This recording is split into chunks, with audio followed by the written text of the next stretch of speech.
Good morning to everyone. Welcome to the panel I know you've all been waiting for all morning. Foundations of Federal and State Stewardship. Quick housekeeping item, which I have to make sure I do before we start. Don't read this verbatim, but if you could please open your workbook to Module 1B and complete and fill that out during the session.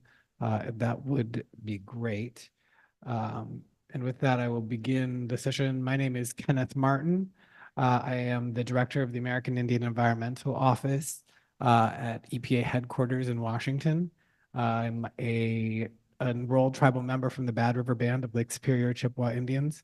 And I grew up on the Menominee Reservation where my mother was enrolled, which are both located in what is now present day Wisconsin.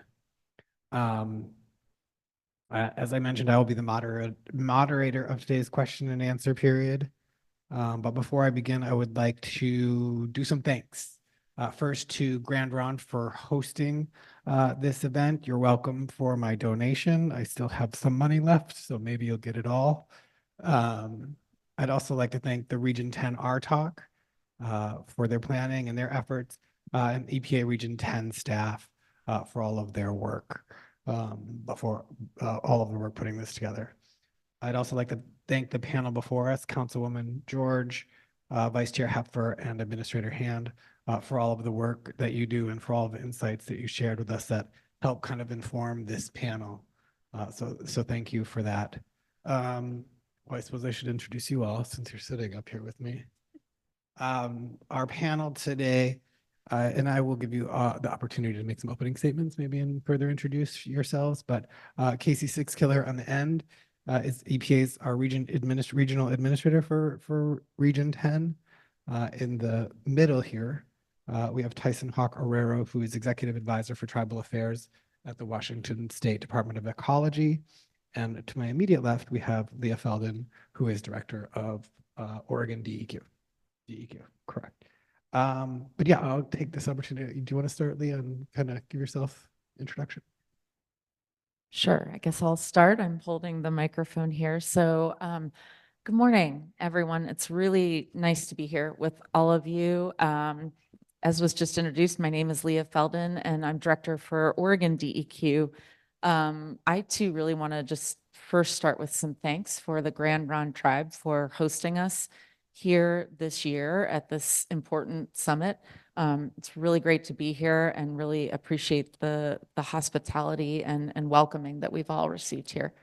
Want to thank EPA and our partners for helping to put on this great opportunity for all of us to talk with each other and to learn. And thanks to all of the tribes for traveling here.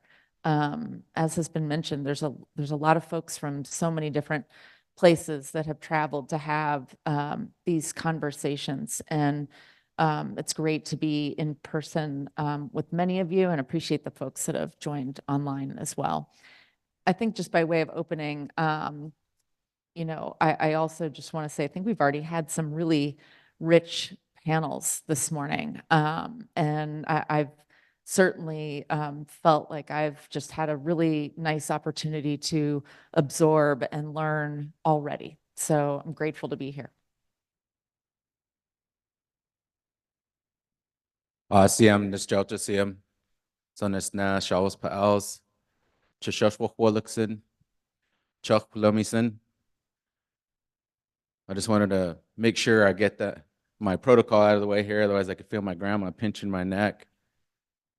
My name is Tyson Hawkerero. I am a Lummi Nation tribal member. I'm a treaty-based commercial fisherman still to this day out of Bellingham, Washington. The Sailor Sea is my home. My people are the Tlacknamish people, which are from the northern straits of the San Juan Islands. I've been working at the Department of Ecology for the past 4 years after I served Lummi Nation for nearly 20 years in everything from higher education to restorative justice, human resources, economic development. And then after 15 applications to ecology, they finally hired me. And then, no, it's just, I always tease them all the time. but it's just one of those things, I'm always happy to be here. It's always a privilege, I say, in this position to come and sit amongst all of you, listening to the stories, and just having the opportunity to participate and try to create transformational change from within a state agency. It's just, it's been an honor. And so I thank you, Grand Ronde, and the EPA team here, Region 10, that also assisted in pulling this meeting together. I know it's always difficult. I know all of you are always busy. And just your presence here is always an honor for all of us to be in the presence of. Thank you. Haishkasiyam. Thanks, Tyson. Good morning, everyone. It's nice to see you. I know we're going to pull this energy up in this windowless room today. I liked Kenneth getting our bodies moving. My name is Casey Sixcolor. I'm the Regional Administrator for EPA Region 10. It is wonderful to see so many of you here in the room. I know there are folks joining us online as well. Thank you for making the time. I also want to say thank you to the Grand Ronde Tribe for hosting us this year. I had a chance yesterday to meet briefly with the chairman and his son and others as they honored us at the beginning of a meeting up in Portland. And I joked that I was gifted before I spoke, which was kind of a unique experience for me. And now knowing that we're being graded under module, whatever it was, Kenneth, I'm a little nervous about how today's panel is going to go. But nevertheless, I'm really excited to be here today. I want to also thank, Ray and Aaron and Randy from the RTOC. There's Randy. For all of the work that they and their teams, and Ashley out there, guarding the doors that they've done to pull off TELS this year. And also, of course, to our team at Region 10, Andrew, Adam, Christy Lucas, and Michael Ortiz, and all of the other members of the Region 10 team that are here, either in the room or joining us online. TELS is a big deal. And I think as the last panel really crystallized, and Bill in particular, this is really an opportunity for us all to come together, in community, right? We come from lots of different tribes and backgrounds, but this is a chance where we get to be kind of in a space, right, where it's a safe space. We're able to share and learn from each other, and find ways, new strategies to tackle some of the challenges that we're all facing, and find ways that we can do it in partnership with together. So I'm delighted to be here today as part of this. I want to specifically also thank Kenneth Martin for being here from our headquarters team. I know Assistant Administrator Nishida will be here on Thursday. Deputy Assistant Administrator Wu is here. We have a big announcement that we're rolling out here tomorrow. So with that, thank you all very much. And Kenneth, I'll turn it back to you. Thank you very much. So this session is building on the session that we just had. We had the Indigenous stewardship perspective, but this is going to be focused on how federal and state governments can be partners. And so I have some questions that I will be posing for our panelists. The first one is, can you explain to the audience what your role in your agency is, and how your work that you do at your agencies impacts tribes? And we'll start with you, Leah. So again, I have the microphone, which means I guess I'm going first, but we'll see if we can change it up a little bit as we go through these questions. I'm happy to go first. I think, so coming from the state perspective as a director of a state agency, at a high level, I think the most important role that I serve at Oregon DEQ as it relates to our work with tribes is setting the tone. Hands down, it's setting the tone. It's making sure that everyone in DEQ understands that our job is to enhance our relationship with tribes and to work in partnership with tribes in co-management of what we do for the environment. And so that's number one. That's what I intend to do while I'm in the chair of director at DEQ. We have a tribal relations policy, And and in Oregon, I'll step back, we have a statute that that requires that we also engage in government to government consultation. So that's specific to Oregon. And at DEQ, we have a policy that comes out of that talks about how we're going to do that. That policy has not been updated in nearly 14 years. So one of the things I would like to do in my time is ensure that we update that policy. I also don't know if that policy last was updated with input from tribes. And it seems that that would make the most sense in terms of working on our tribal policy. So that's something that we're working on. Another thing that we're working on right now is our strategic plan for the agency. And it's a very high level strategic plan that's really being developed in a very different way than I think we would have developed a strategic plan, even 5 years ago. And it's really centering how we do our work versus simply a list of what we intend to accomplish.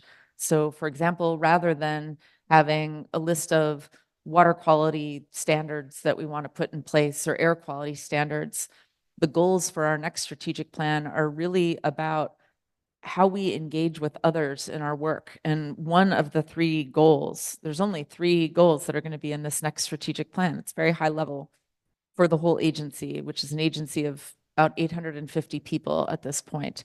But one of the 3 goals is meaningful engagement, accountability, and respect for tribes. So if that is something that we're putting forward as one of Oregon DEQ's 3 primary goals in its strategic plan, we are going to have to think about and work with all of you, our partners, in how do we actually implement that? How do we make that real? And how do we make that something that lives beyond just a strategic plan on paper? So I'm committed to doing that. We're also really committed to bringing more resources in to specifically work with tribes. We've always had a tribal liaison. We have never had the ability, though, to have that be one dedicated person. Our wonderful tribal liaison is here. Her name is Roxy. If you want to give a little wave, Roxy, so people know who to talk to if they want to talk to me or Roxy about work in Oregon.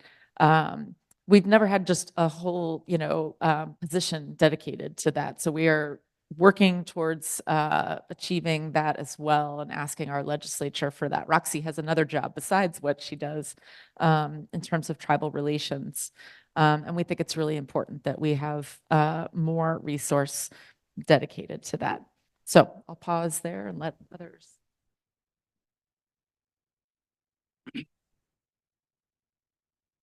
So my role as executive advisor for tribal affairs at Washington Ecology, I always like to share this first experience when I was transitioning from tribal government and treaty advocacy, treaty activism, restorative justice. On day 2 of my first, I hadn't even gotten a chair in my office yet. And many of you may remember our beloved elder who's passed now, but Senator John McCoy from Tulalip. I got a phone call from a staff member saying, "We need you to come down to the Capitol right now." And I was like, "Okay, well, who's wanting to meet with me?" And they said, one of our senators wants to meet with you. He said not to give you his name." I started laughing. I was like, "Oh, I know who it is." So I ran home, I changed really quick, got into my suit. And as I was walking towards the Capitol, nobody ever tells you don't walk on the grass. And it was rainy. And I sunk up to about a foot to my shin in mud. And I'm like, I'm about to go step into a senator's office.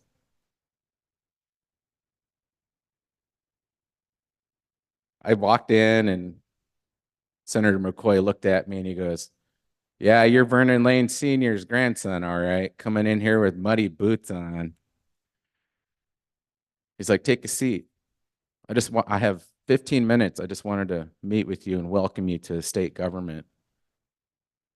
And the first statement he shared with me was, whatever you do, never compromise your Indigenous identity for the sake of this work.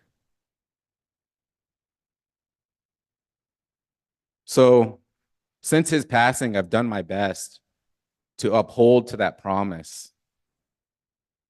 And in my work, it's not always the easiest for non-Indian ecology state staff to hear what I have to say. But in many cases, I often think about this. We have this phrase of one ecology. We're trying to become one ecology, break the silos down between our programs so that we can efficiently work with our communities and our state and our populations, preserving our fish, protecting our water, creating cleaner air, cleaning up legacy polluted areas.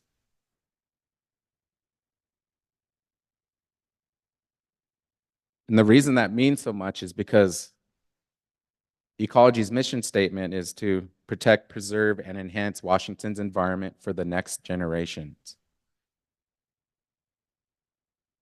And that touched something in me when I first applied to Washington Ecology, because our mission statement for my people in the English way is to preserve, protect, and promote our Stirlangan, our identity. And our children have everything to do with our identity. And so when I think about environmental work and what it means to protect our children and our children's children,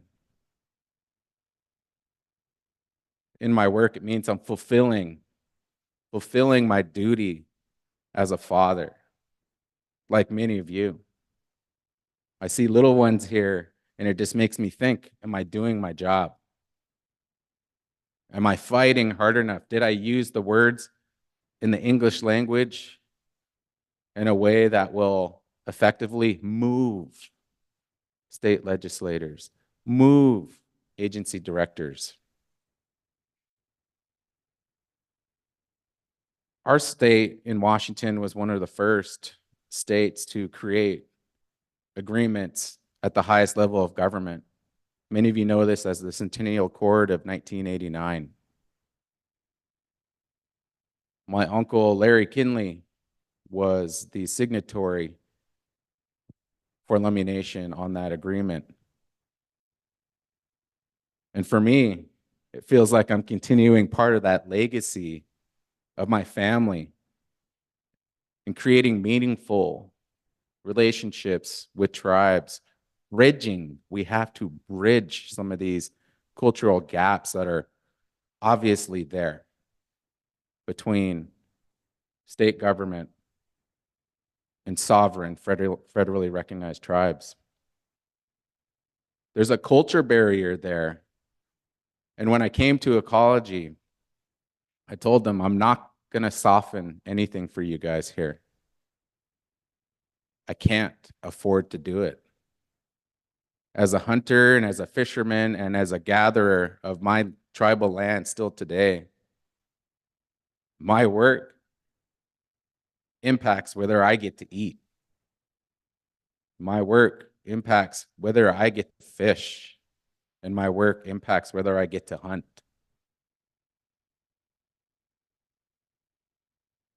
The tricky part about Washington is Washington has the 5th largest indigenous population in the United States.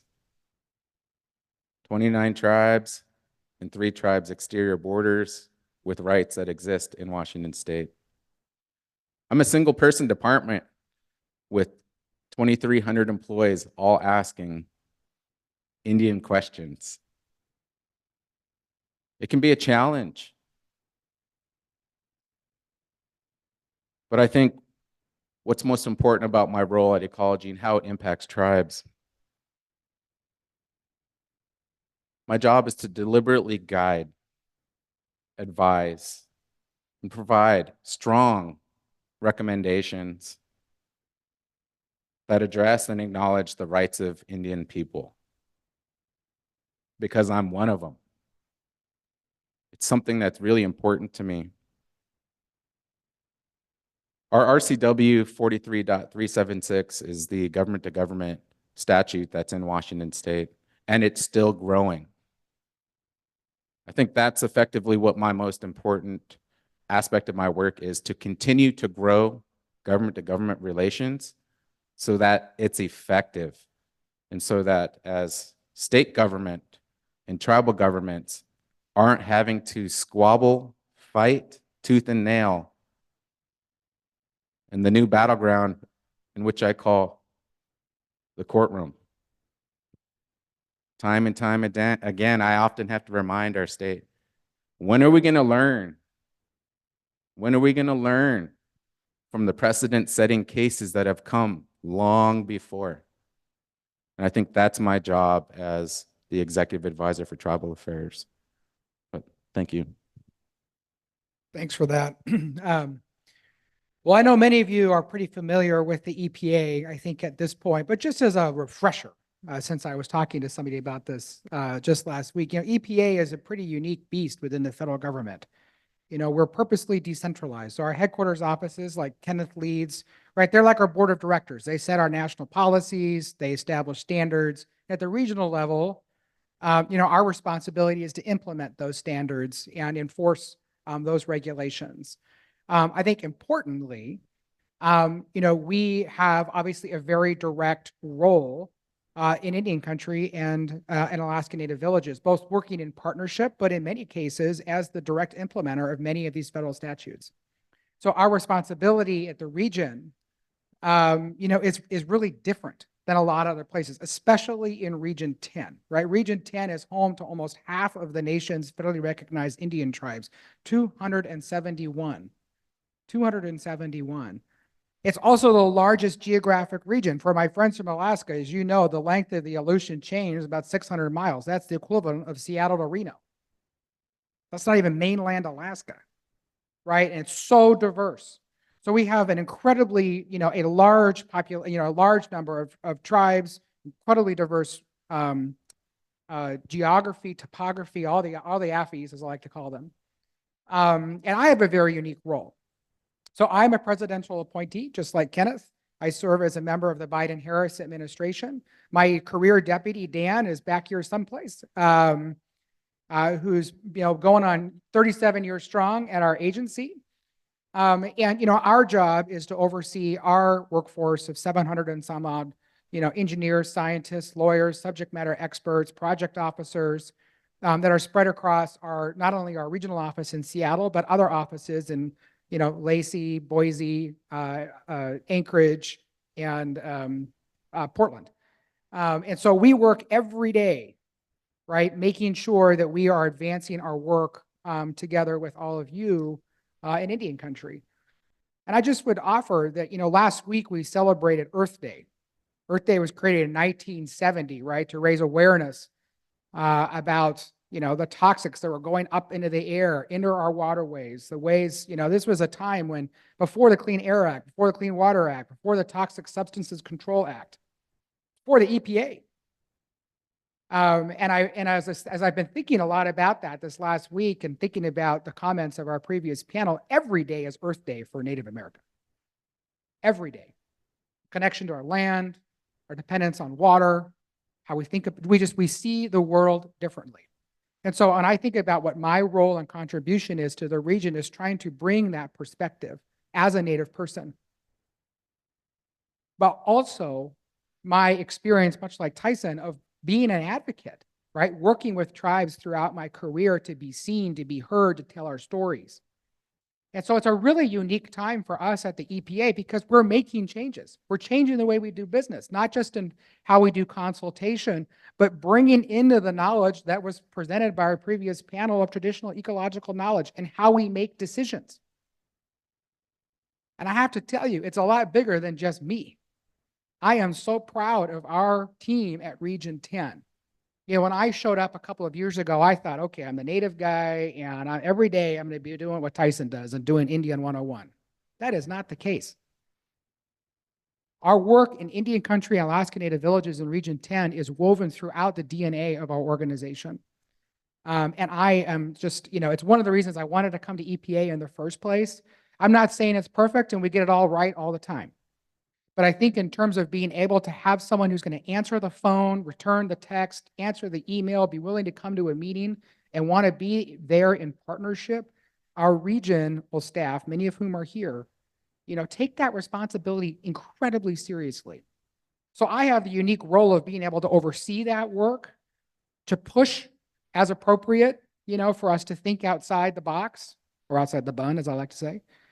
But we have a huge body of work to build on. And so I'm just really excited to be able to be part of it. Thank you. Casey, why don't you keep the microphone? We'll come back this way. That way Leah doesn't have to be, Is doesn't, this thing on? yeah, sorry. We'll let our elders go first, Casey. The next question is kind of similar to the first question that we just kind of had, but the name of this panel is Foundations of Federal and State Stewardship. Can you discuss what this means to you? Sure. Well, EPA was established with a very simple mission: protect human health and the environment. And I think in particular, and that's for all people across the United States, whether you live in, urban Portland, whether you live in Eastern Oregon, whether you live on the North Slope, Nukjavik in Alaska. Our responsibility is to oversee the protection of human health and the environment. And ways we've done that by statute and is by working in partnership with the states. And as I said before, in partnership with the tribes. I will say was specifically, as we think about our work with the states, just as is with the tribes, sometimes that's a delicate dance. We don't always see eye to eye. I think one of the things that we've been able to build through the years is enough trust and rapport to be able to work through those issues as they come up. But at the end of the day, we're guided by a very simple mission. And when I think about sort of that interplay between the feds, the state, and tribes, again, I think this is where Region 10 is incredibly unique. It wasn't that long ago that the states were fighting. Russ mentioned the Bolt decision, right? It wasn't that long ago the states were fighting us in the Bolt decision, us being tribal people. It wasn't that long ago the state of Oregon was fighting the same fight on the Columbia River, trying to keep tribal fishers out of the water. Now they're partners. Again, we don't get it right every time, but you think about what Tyson and Leah offered just a few minutes ago, we've come a long way. In Alaska, Bill mentioned, the unique role of the Alaska Native Claim Settlement Act. Again, always opportunities for improvement, but I think there are areas where the state of Alaska, Alaska Native communities, and EPA are working to solve the challenges, address the challenges that communities are facing, particularly around contaminated lands. I see some of our partners from the Alaska Native Tribal Health Consortium here today are helping to lead that effort across all of Native Alaska. So, for me, it is remembering where we came from, right? History it provides important points, to help you understand the place that you wake up every single day, but it also gives us the opportunity to chart a new path. And I think one of the things that is so important, especially in gatherings like this today, is not only taking stock of that, but seeing, okay, great, we've done that. How are we getting to the next level? Right. And I think, again, one of the opportunities I see going forward for us is how we think about co-management. How are we building on the experience that Russ mentioned earlier of co-management in Puget Sound? Co-management along the Columbia River. Again, how we're partnering with Alaska Native communities in Alaska to tackle challenges there, not only contaminated lands, but through climate resiliency. So that, I think, is sort of where we're at today.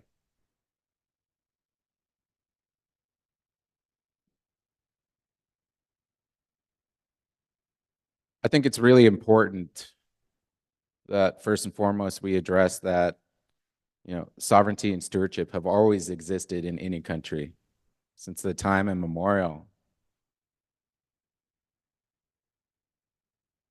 My grandfather and my grandparent, my grandmother used to always say, the laws of Indian people are written upon the water, the land, and the resources of which we depend on.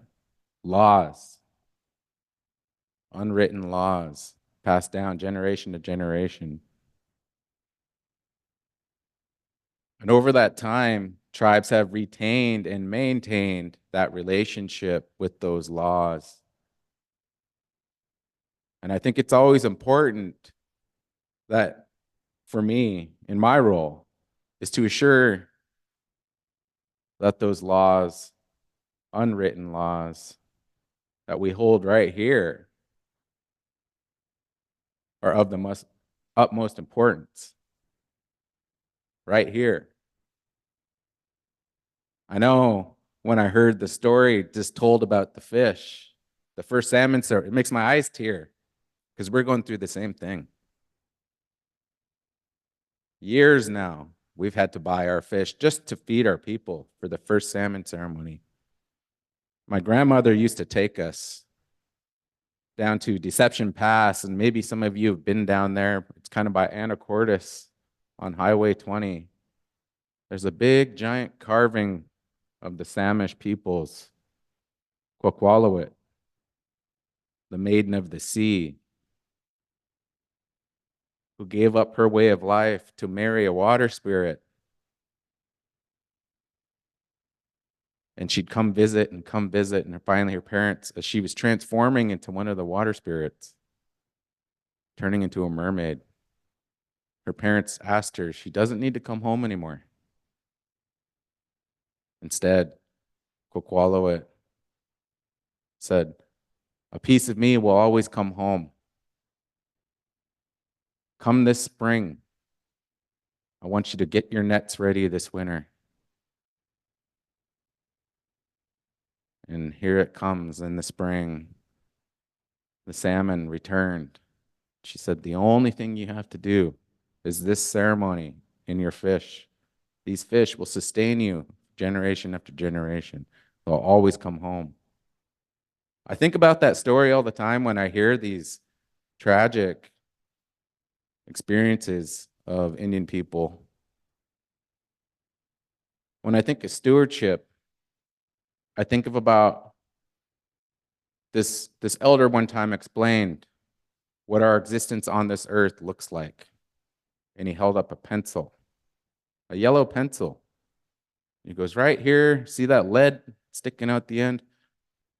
That there is modern Western society in this land. The rest of that pencil is our existence and relationship with everything we know and own and that we steward. And it really touched me how quickly things have degraded in that short time. A few short generations, we think about it. My job today is to clean up the mess of generations, in some cases from many generations ago, that we are still cleaning up. What this means in stewardship of state and federal agencies is that we must acknowledge the presence and precedence of the existence of Indian people, their traditions, their rights, and their spirituality connected to this environment. It depends on it. I know, like many of you maybe, in our spiritual practices, we need cold, clean water to bathe in. And for me, seeing that impact, seeing the areas where my grandparents used to go to drink water, draw water directly out of the Nooksack River and never get sick. 2 generations ago. That's how short a time it has been. So I think about those stories on stewardship.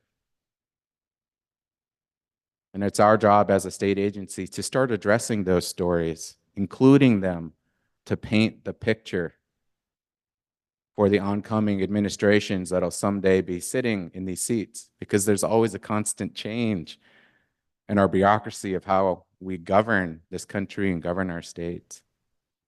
But that's just what I think. We have to start building a solid foundation, and it has to start with each of you. Those stories are kind of locked here in some places. They only come out sometimes in hours of desperation, at the 11th hour. I don't want to hear 11th hour stories anymore. Probably like some of you. Here we need to actively make these efforts And that word terminology, active efforts, is a really supreme compliance set of words in federal Indian policy. What does it mean?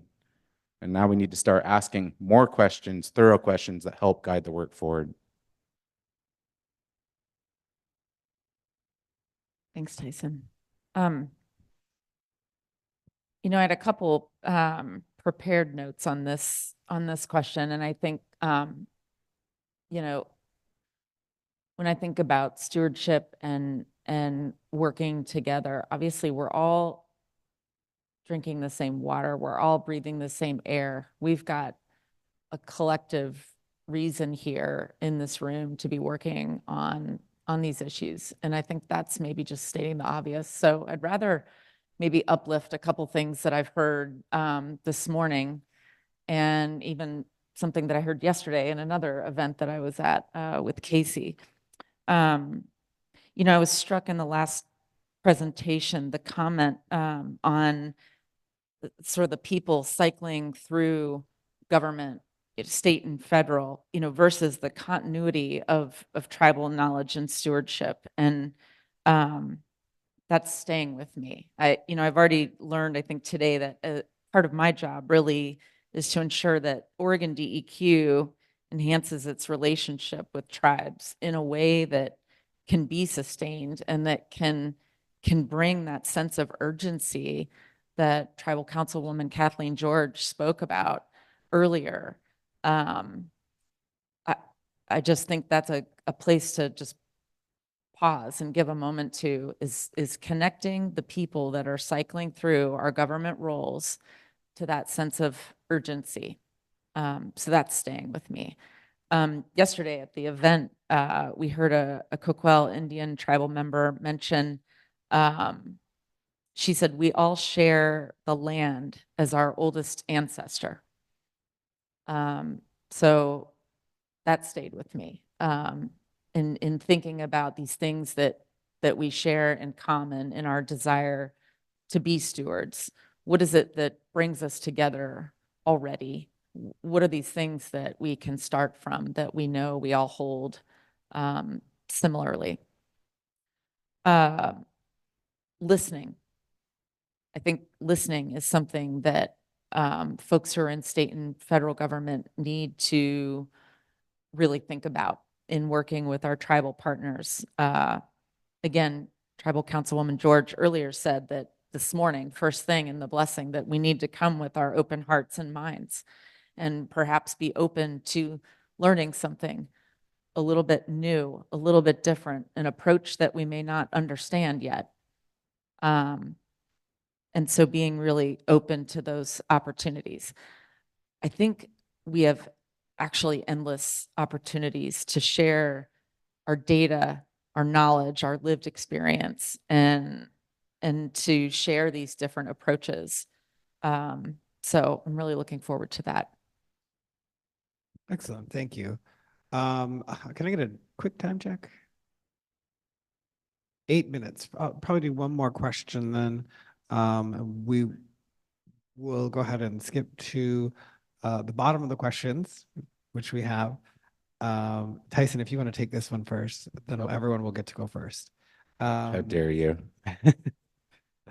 What do you see as the biggest opportunity for us to grow our partnerships and our coordination between our respective positions that we hold and our work with tribes and tribal governments and tribal environmental programs?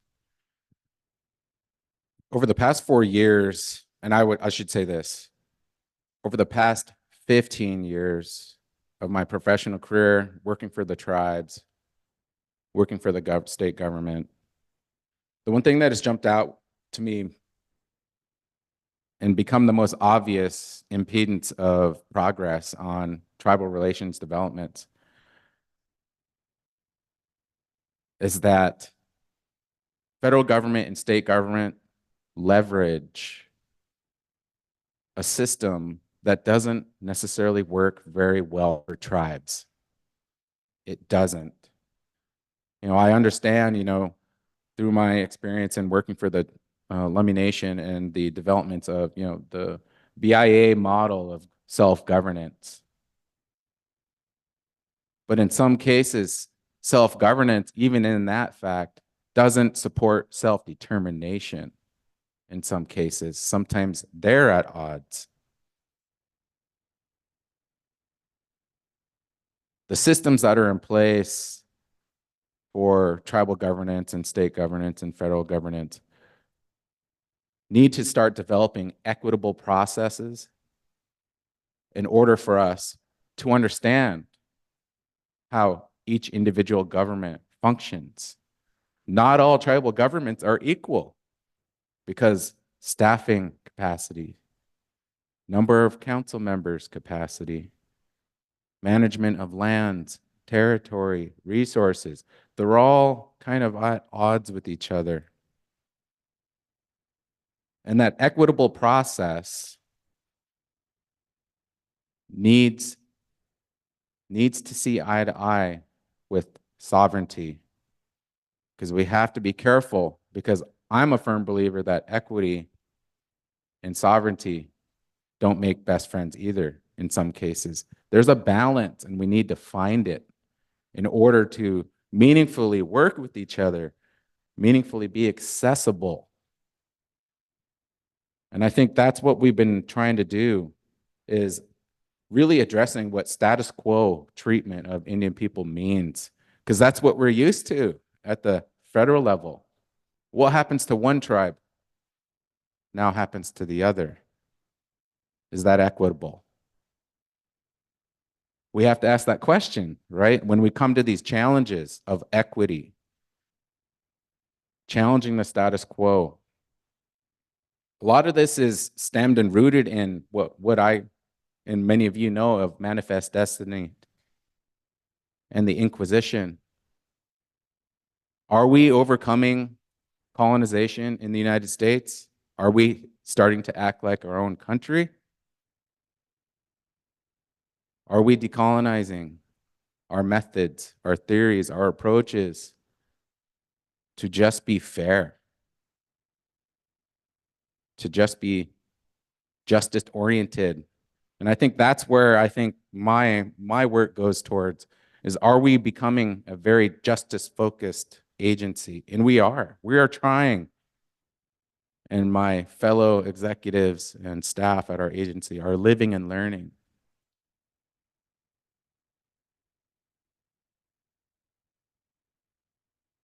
Are we working towards the efficient training of our state agencies and federal agencies so that just our staff know how to work with Indian people? Every day, those inquiries come in on what we would think are simple objectives for our staff to accomplish. But there's a history in the United States that isn't being taught, and it's causing issues on the tribal relations of my work, other agencies. And I think that's just the important thing. I just wanted to leave you all with the final statement from my old mentor and beloved elder, Billy Frank Jr. What's good for fish and what's good for animals is good for all people. What's good for the birds is good for our lungs. And what's good for Indian people is good for all people. Heavy, heavy words that our beloved elder and mentor left for us, our Oksala. That's our word for teacher. But I just wanted to leave you all with that. Thank you. And just a time note, we've got less than 3 minutes. I see the 1 minute card up, so flip a coin. And Well, it's hard to follow Tyson, but I would just say, ditto to what everything Tyson just said. But also, I think it's again, just kind of coming back to where I started. It's gatherings like this. It's partnering with each other. It's partnering with EPA and the states. And it's, I've never been one that's been really excited about the status quo. I think the status quo is a thing that is sort of the most inequitable thing that we have, to put it really in simple terms in the United States. right? And so change requires action. And I think this is a really important moment in our history where we're wrestling with systems, right? And we're wrestling with systems change and thinking about a new way of governing, really. And I think it's a huge moment that's empowering for, again, that locally driven knowledge, the unwritten laws, as Tyson so eloquently said. And so my sort of parting words on that is to say, keep pushing, keep asking questions, keep coming with solutions that we can try to figure out how to take action on. With that, I'll hand it to you. Speak really fast. I will try.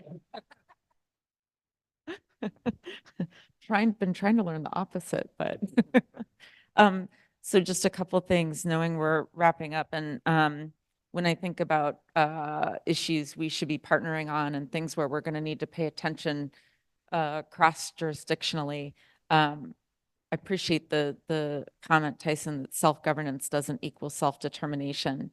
And so I'm thinking about things that we do at the state agency level and policies that get approved by our commission, as in her other hat, Chair Kathleen George of our Environmental Quality Commission mentioned, things like our water quality plans. We develop those. They have really good intention and science behind them. And are we at a point, though, where we need to start asking, are they working? And how do we all collectively gather the data to ask those hard questions? Are they working? They're a lot of work, and we still need to go back and decide, though, are they working? Do we need a new approach? How are we doing?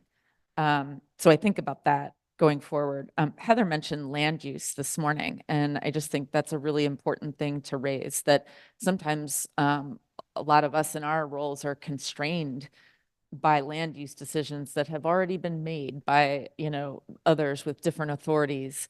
And so I think that's an area that we all need to be collectively thinking about going forward. Wildfire is something that is impacting all of us, and drought and the interconnection between those. And so how are we going to work together to keep our air sheds healthy enough and use, management tools to try and prevent some of the catastrophic wildfire that is not healthy for our communities. And the last thing I'll mention, just as a specific, is the clean energy transition. As we move into clean energy solutions, I want to be thoughtful and partner with our tribes to be sure that we're doing that in a way that is not disruptive of cultural resources, of cultural lands, and make sure that the transition is a thoughtful one that benefits everyone. Great.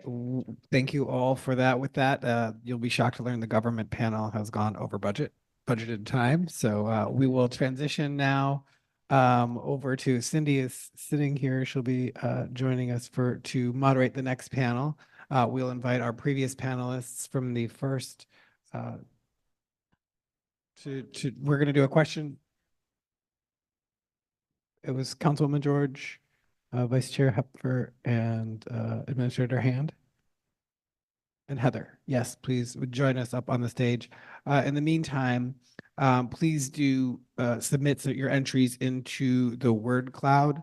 I think the question is up there. What words do you associate with federal and state earth stewardship?